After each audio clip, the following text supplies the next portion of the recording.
অ্যালার্জির সমস্যায় বেগুন এড়িয়ে চলুন। গ্যাস্ট্রিকের সমস্যা, বেশি শসা খাবেন না।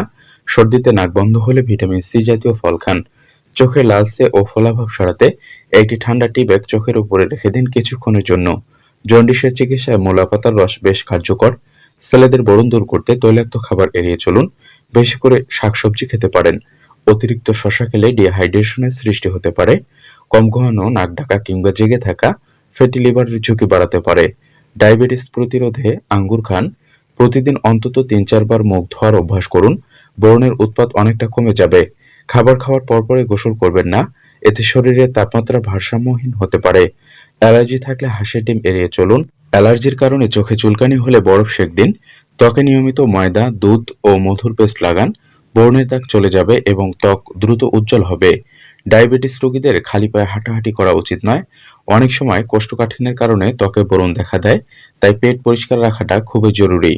বারবার চোখ ঘষবেন না। চোখ ক্রমাগত ঘষার ফলে কর্নিয়ার উপরের স্তর ভেঙে যেতে পারে, ফলে ব্যথার সৃষ্টি হতে পারে। জন্ডিস দূর করতে 7 থেকে 10টি করলা পাতা 1 কাপ পানিতে ফুটিয়ে ঠান্ডা করে নিন এবং নিয়মিত পান করুন, দ্রুত উপকার পাবেন। ব্রণ দূর করতে মুখে সাবান ব্যবহার না করে ফেস ওয়াশ ব্যবহার করতে পারেন। শসায় থাকা কিউকারবিটাসিন নামক উপাদান কারো কারো ক্ষেত্রে বদহজমের কারণ হতে পারে। অ্যালার্জি থেকে মুক্তি পেতে পুঁইশাক খাবেন না।